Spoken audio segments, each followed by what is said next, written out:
Okie doke. So let me share my screen again from where we were yesterday. We'll start this paragraph again. We're talking about the obligation to save someone's life, even if they wish to commit suicide. And by the way, someone once told me that, someone told me recently that it's not politically correct to say that he or she committed suicide. No, they died by suicide. And the reason is because when you say that someone committed suicide, you are imputing blame to them. They were you'd rather say that they succumbed to suicide or they just died by suicide. Okay. So, yeah. I don't know. But I suppose you can still say someone, God forbid, committed murder. Oh yeah, well, I don't know. Maybe that's only today, Paul. We'll I know. That's why I'm gauging it. See what happens next week. Okay.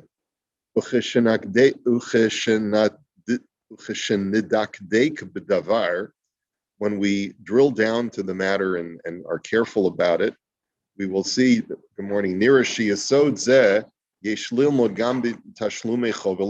We'll be able to appreciate this concept from how the Torah obligates us to pay, to make compensation when we cause damage. Chamisha dvarim chayiv hachovel b'chaver l'shalem. B'chulam einam mematzim be'etzem et ikar hanezek chisaron ha'ever. So we saw this quote yesterday. When the Torah assesses you for the payment, you're actually not paying for the loss of the limb. The only thing that you're paying for, in addition to all of the other compensatory damages, is how much this person would have fetched on the slave market if he had that limb intact versus how much he would fetch on the slave market today. He says, so he says, is that the real value of the limb?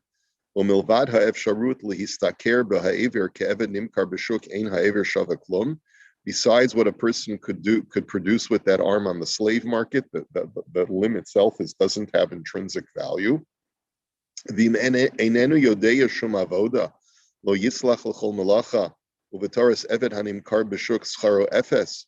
says, and what are you going to say about a guy who doesn't have any marketable skills, right? And would not make for a good slave and would not fetch any amount.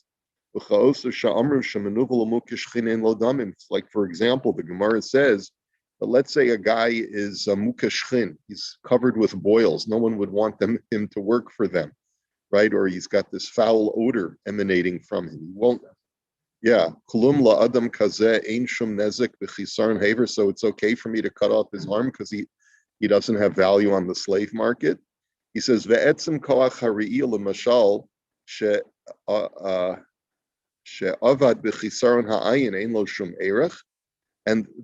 what are you going to tell me, that if I knock out a guy's eye, there's no intrinsic value to the loss of his eyesight? Okay. And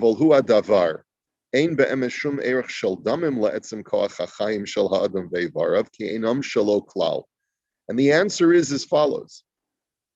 Their body doesn't belong to you. So there is no value that you can be compensated for that limb because it doesn't belong to you in the first place. I'm not going to, why should I pay you for something that doesn't belong to you?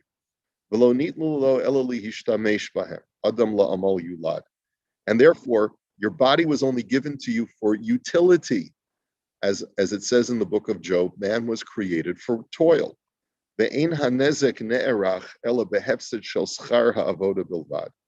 therefore, when we assess the damage, we assess your utility value. What utility could have you gotten out of this body that has value? Zehu nezek damim v'zehu kinyano v'lo yoter. And that's what you have to pay in damages, because that's what belongs to you. Your use of your body, but not your body itself. So you're. It's just that, and the fact that he's going to suffer the rest of his life if it comes under those 5 categories. Yeah, that's tsar. Intrinsically, there's nothing there. Intrinsically, you don't pay for the limb. It's not his. For the eye, because it doesn't belong to him. That's right. And he says, Vahadvar misparim b'gemara, and this is also clarified by the Gemara. Tanya Rebbe Eliezer Omer, ayin tachas ayin mamish. So Rebbe Eliezer teaches in the Brisa that when the Torah says an eye for an eye, it means literally an eye for an eye. So then the Gemara says, mamish sal kadaitach, right? Is that really what Rebbe Eliezer is saying? How could he say that? Rebbe Eliezer lesle kacholhani tanoi? Doesn't he hold like all the other tanoim who say that it's compensatory? Amar Rabba lomar she'ein shamin oso ke'eved. So no, what Rebbe Eliezer says is that you don't assess him like a slave. So Amar le Abaye elakaman ke ben chorin mi islay demei. So what shall you assess him then as? Asks Abaye. If you're assessing him as a free man has no value. So Zohi Kavanas Abaye. This is what Abaye means to say. Im ein shaman oso ke'eved ela demei etzem ha'ever shechisro, meaning that if you're going to assess him not based on what he could fetch on the slave market, but rather what the intrinsic value of the limb is worth, ben chorin mi islay demei, since when does a free man have any value to his limbs? Meaning, etzem ha'ever eino nerach bedamim ve'einanu begeder tashlum klal. There is no intrinsic value to one's limbs because even though they're infinitely valued, they're not the property of the individual. Okay, so this only fortifies the argument. V'hirvachnu bazeh liyashiv divrei Rashi mikushia gedola shehiksha alav habach. We've also benefited with this interpretation to understand the words of Rashi, who is challenged by the Bach. Bach is one of the commentaries on the Torah. Rashi b'Mishnah Pirei sheshaman oso ke'eved ivri shelo karov harishonim shesovrim sheshaman ke'eved kenani. And Rashi had explained the Mishnah, which says that you assess him as a slave, you assess him as a Hebrew slave, a Jewish slave, whereas most other commentaries say you assess him purely as chattel, that his value as a Canaanite slave. V'hiksha habach al Rashi midivrei Abaya ha'amurim. And the Bach challenged Rashi based on the words of Abaye, who essentially says, not a Hebrew slave, because a Hebrew slave is not chattel, he belongs to himself, and therefore his limbs have no value. Abach haven masharaba omar ein shomen oso ke'eved, shirot salomar lo ke'eved kenani ela ke'eved ivri. That the way that the Bach understood what Rabbah said when he was explaining Rebbe Eliezer, that you don't assess him like a slave, but rather like a free man, that what the Bach understood that to mean is that you don't assess him like a Canaanite slave, but rather as a Hebrew slave. Ben chorin mi islay demei she'asul imkor et atzmo le'eved ivri. That an Eved Ivri a Jew cannot sell himself into slavery. Bimkein mefurish b'gemara shelo karashi b'hareza tamiya gedola alav. And that's why the Bach says we don't understand Rashi. How can you suggest, Rashi, that you think about this man, this Jewish man that's been injured as an Eved Ivri, suggesting that he could in theory sell himself as an Eved Ivri? That's just not true. A Jew is not allowed to sell himself into slavery. But according to our understanding, the Gemara means something completely different. Lo hitvakhu klal Rabba ve'Abaye im hashumehi ke'eved kanani o ke'eved ivri. Abaye and Rav are not discussing whether you're selling yourself as an Eved Kanani or an Eved Ivri, ela mikivan sheRebbe Eliezer omer ayin mamish, but rather because Rebbe Eliezer says you look at the actual value of the eye that was knocked out. Sof halo kavanasu hidamin lachein ratza Rabba lomer she'ashumehi bichlal lo benezek ha'avoda, that Rabbah was interpreting Rabbi Eliezer to say that it's not based on loss of work that this guy now has because he doesn't have his second eye, but rather the intrinsic value of the eye. Ve'in shaman lo ke'eved kanani v'lo ke'eved ivri, v'hu shomer Rabbah stam ein shaman oso ke'eved v'lo hizker klal kanani ve'aleha heishav abaya she'etzem chisaron ha'ever mibaladei mibechinat ha'avoda in lo domim klal. That and a buyer response to him is that no, there is no intrinsic value to any part of a person's body. And therefore you value him, you evaluate him as a slave. And this is the machlokus, that the other Rishonim say you evaluate him as an Eved Kenani. Rashi says you evaluate him as an Eved Ivri, as far as what he could fetch on the slave market in theory. Umashu Amar Rabbi Eliezer Mama Shulaharo Shebe Eino Shel Hamaziku Hashuma B'Toras Kofer Ba'ad Eino. And therefore, what Rabbi Eliezer is simply coming to teach is that you Shebe'eno shel hamaziki hashuma b'toras kofer ba'ad eno, that you evaluate him. Really, the way that Rav Zevin is understanding Rabbi Eliezer's explanation is that you evaluate him based on the mazik's understanding of this guy's value. But that's actually the answer of the Gemara. We're not going to go into that now. Bottom line is that he's just explaining that his shita, his approach to this whole idea that the reason why nezek is not inclusive of the intrinsic value of the limb is because there is no intrinsic value of the limb. Okay, next. Ugedola mizun nira midivrei harambam sha'afilu lefi hahalacha sheshamin be'ein hanizik mikol makom kol ikaro shel tashlumei nezek b'chovel hu klal lo ba'ad hefsed hamamon. He says, and even like the Rambam, which is who paskins like the halacha, that you look at his value using the eye of the nizik. In other words, Rabbi Eliezer was trying to suggest, at least this is the conclusion of the Gemara, that if I knock out your eye, we look at the value of my eye, not the value of your eye. That's what Rabbi Eliezer was saying. But that's not how we paskin. We paskin that we look at the value of your eye based on what you could fetch on the slave market. Well, let's say my vision is superior or inferior to yours. There would be a difference in cost of payment based on my vision versus your vision. Not on your job too, on your based on my ability to use that limb productively on the workforce. That's really what it means. But the bottom line is that the Rambam writes that we paskin that the mazik has to pay based on the value of your eye on the slave market, the productivity of your eye. Mikol makom kol ikaro shel tashlumi nezek v'chovel hu klal lo ba'ad hefsed hamamon.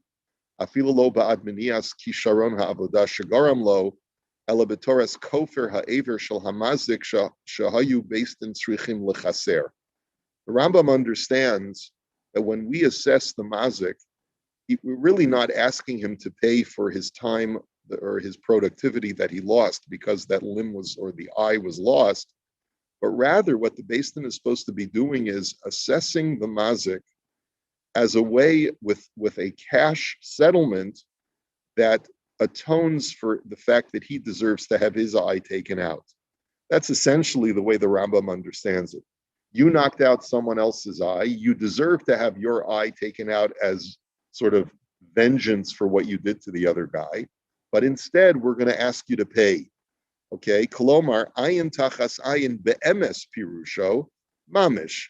Right. In other words, it really does literally mean an eye for an eye. There is such a concept. The Torah says you need to sort of give up something that is of value on your person because of because of what you did. But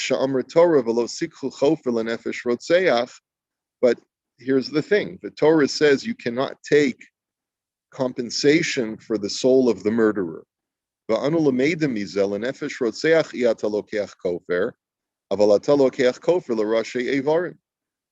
we learn from that is that only when there's actual murder, when the person's life is taken, can you not take compensation.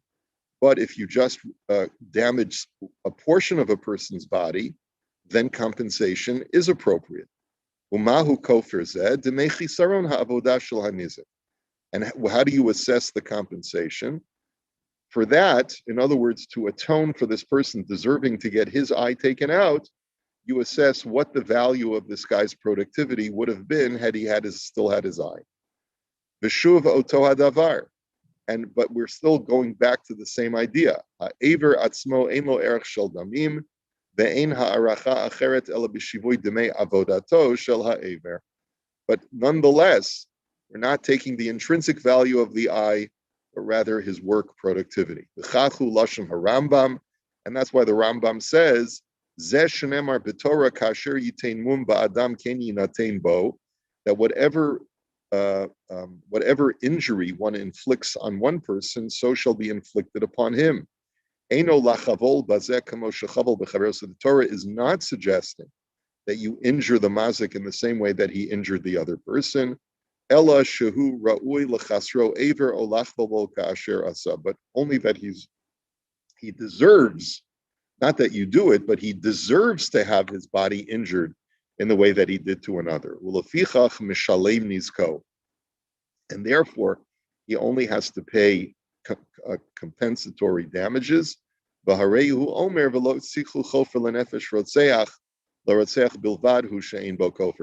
the only time compensation is insufficient is when a person commits actual murder. So basically, all he's doing is that he's inferring the same idea from the language of the Rambam. That's the purpose of this whole last paragraph. He's basically corroborating his argument. Now he says, the Ra'isi l'shnei gaonim b'doreinu. A gaon, Rav, I'm not sure if this is Menachem Mendel, Epstein, Ram de Slabotka, Bahagri, Rabinovich, Mipanovich, and I'm not sure who this is. Sheniskavnu Shem Ledvar Echad B'Svarazu, that they too align with this line of thinking. Shebe'etzem achiv shel chovel hu ayin tachas ayin mamish u'mashem mishalem damim u'b'toras kofer ba'ad ha'ayin shelo shel hamazik. That they too understand that when the Torah obligates you to pay, it's sort of an exchange for what deserves to be done to you. Zehu kavanas Rabbi Eliezer she'amar ayin mamish. And that's really what Rabbi Eliezer means. Rabbi Eliezer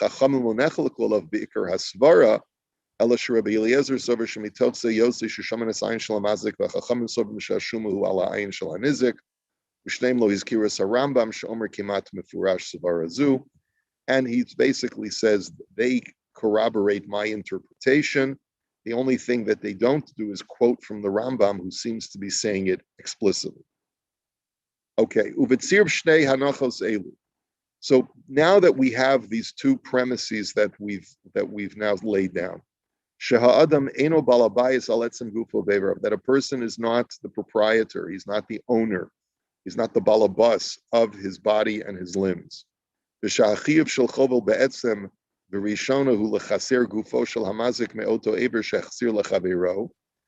that really, when the Torah obligates compensation from the mazik, it's in exchange for what deserves to be done to him.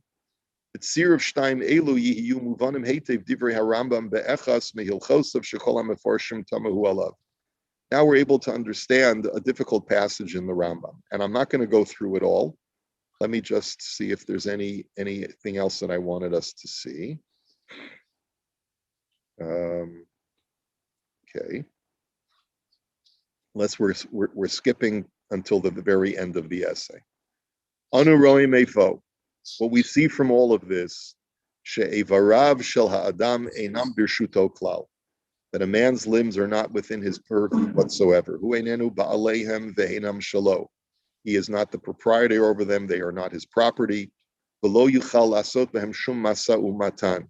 He can't do business with his body either. Milvad shibudim shel malachav avoda, except to hire himself out for work.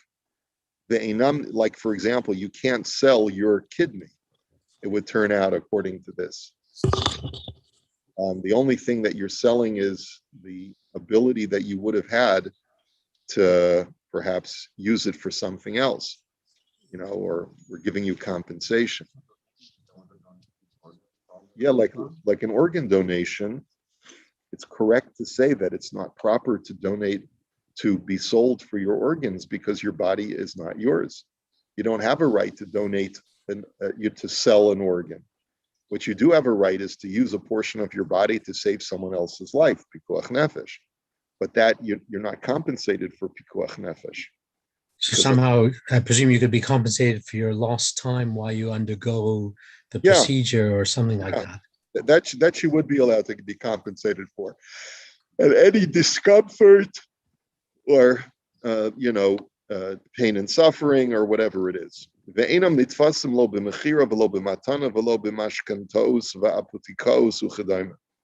You cannot use portions of your body for sale or for gifting or for any other commercial trade. And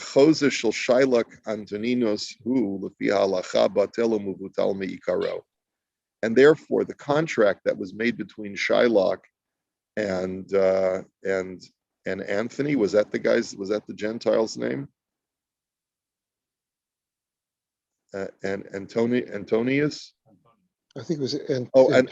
And Antonio, was that his name? Yeah. Mm-hmm. Yeah. It was halachically null and void. Antonio had no right to sell a pound of flesh in order to get a loan from Shylock. Okay. Batalu mevutol afilu b'mikre im chatichat habasar hachai lo hayta mesakenet et kol chayav shel ha'adam. And this would be true even if you could create a scenario where taking a pound of flesh out of a person's body would not endanger the life of the donor. Kol shekain kishebe'emes en kol bitachon shenituach kazeh lo yotzi et ha'adam min ha'olam lagamre. And so surely that's true if taking a pound of flesh in the 1600s would have potentially caused Antonio to die anyway. Anashamalach be'aguf palach, anashamalach be'aguf shalach. Right? And therefore, like he said, we say in Slichos, the soul is yours and the body is your handiwork. The soul is yours and the body is yours. Kinyan shel HaKadosh Baruch Hu, it belongs to God.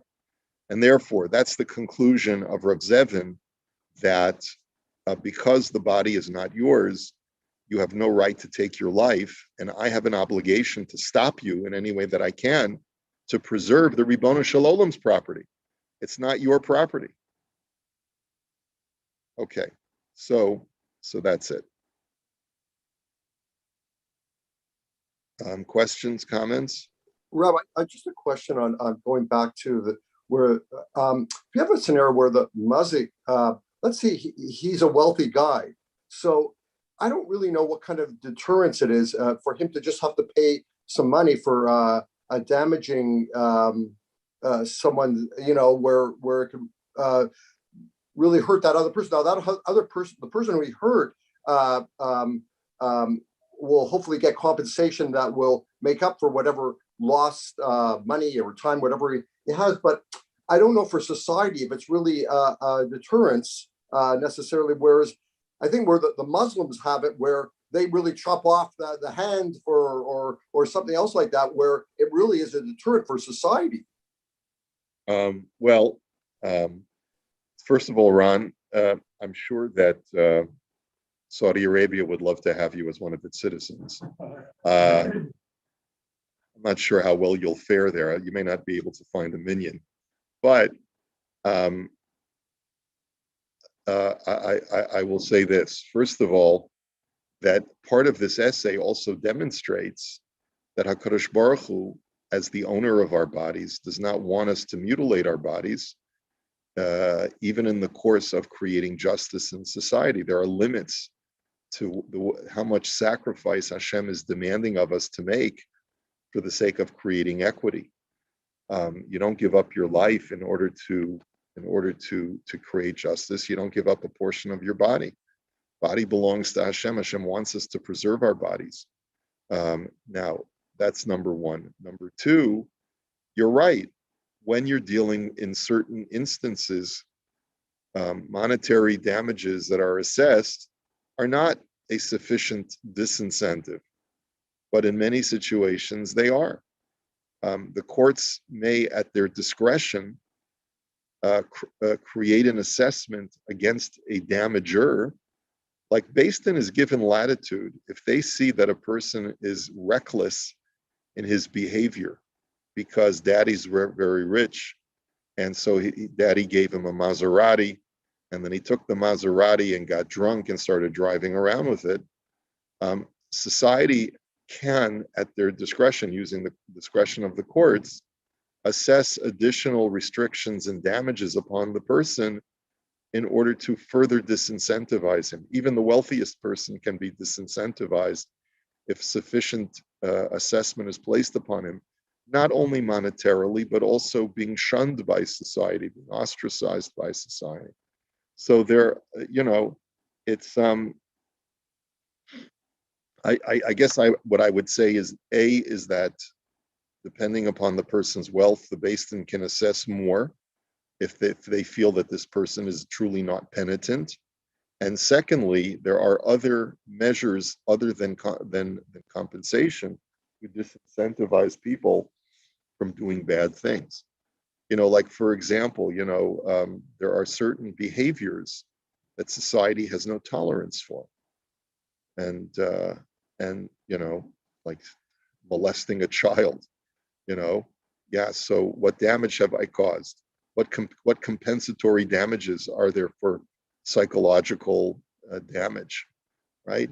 So the answer is, okay, so maybe from the strict letter of the law, there's no compensatory damages, but we can imprison a person, we can put him on a registry and shun him for the rest of his life, and there's so many other things that we can do, so many other measures that we can take to make sure that we have zero tolerance for this kind of behavior.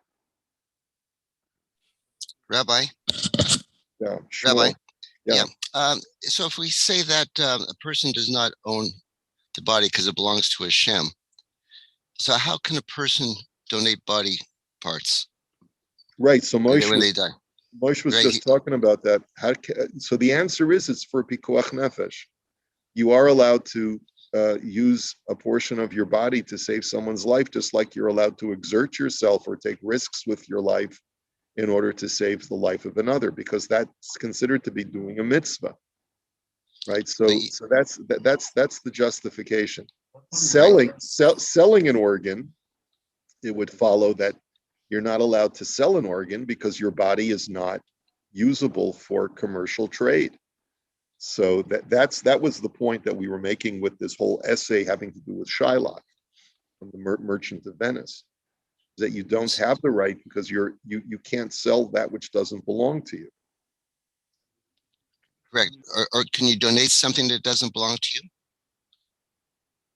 Can you donate something if it's to save a life? Hashem basically says, I grant you permission to use your body to help save a life. And Mordechai wants to know, is this only while you're alive?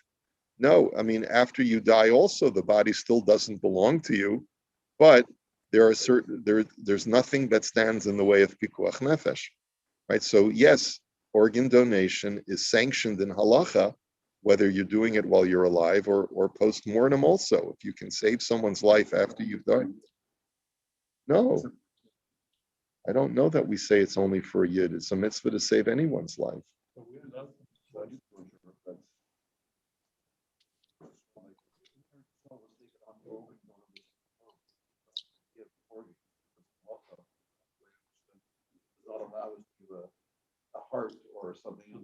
No, it's not because of Jews versus non-Jews. At least that's not my understanding. Please prove me incorrect if you have the information. But my understanding of the information was Jews generally do not donate organs freely because of the consideration that when you harvest certain organs, halachically the patient is still alive.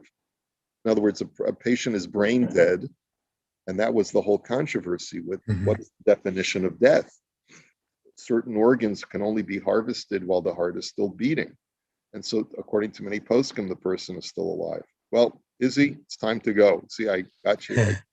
So Rabbi, when are we meeting next? Have we determined that, or will we know in due course? Well, it's a stat holiday Monday, Tuesday. So what do you say? Let's get together. What about Wednesday? Monday. Want to do Wednesday, Ron? Okay. Wednesday. Okay. Monday. Monday? All right, listen, davening is going to be at 6. I'm going to be at the 6:45 minyan on Monday and Tuesday. So it's going to be a regular day for me. So I'll be here at 6:10. Anyone who'd like to join is welcome to. If you don't want to join, that's also okay. Whatever works for you. And the rabbi will Zoom it so people can watch the recording if they We will. don't want